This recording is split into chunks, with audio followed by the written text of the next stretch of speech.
Hello বন্ধুরা, সব কেমন আছে? আজকে চলো না একটা নতুন ব্লগ ভিডিও নিয়ে। তো আজকে ঘড়িতে 5:30 বাজে, খুব তাড়াতাড়ি ঘুম থেকে উঠে পড়েছি, কারণ গ্রামের একটা সুন্দর জিনিস দেখানোর জন্য তোমাদের দিকে। কারণ এখনই ওই জিনিসটা দেখতে পাওয়া যায়, তারপরে আর দেখতে পাওয়া যায় না।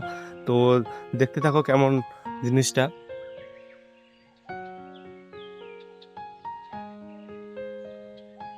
সেই কারণে সকাল সকাল ঘুম থেকে উঠে ব্রাশ নিয়ে চলে এসেছি তোমার দিকে একটা জিনিস দেখানোর জন্য। তো সেটা হচ্ছে এই যে আমাদের ছোট পদ্ম। দেখতেই পাচ্ছ, পুরো গোটা মাঠ পুরো সাদা হয়ে গেছে, আর কি সুন্দর লাগছে দেখো বন্ধুরা। হ্যাঁ, আর এদিকে এদিকে সূর্য মামা উঠে পড়েছে কিন্তু। হ্যাঁ, আর কিছুক্ষণ পরেই এই ছোট পদ্মগুলো, যেগুলো আমরা গ্রামীণ ভাষায় বলে থাকি শালুক ফুল, কিছুক্ষণ পরে এগুলোর মুখগুলো বুজে যাবে, আর দেখতে পাওয়া যাবে না তেমন একটা।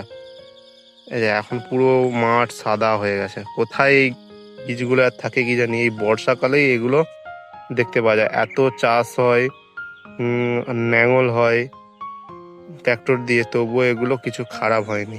ঠিক বর্ষাকালে দেখা যায় এগুলো, কারণ চাষবাসটাই হয়ে যায়, আর মাঠে প্রচুর জল চলে আসে।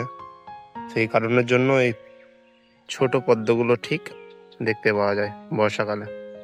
তো এটার জন্যই আমি সকাল সকাল তাড়াতাড়ি ঘুম থেকে উঠে পড়েছি তোমার দিকে দেখানোর জন্য।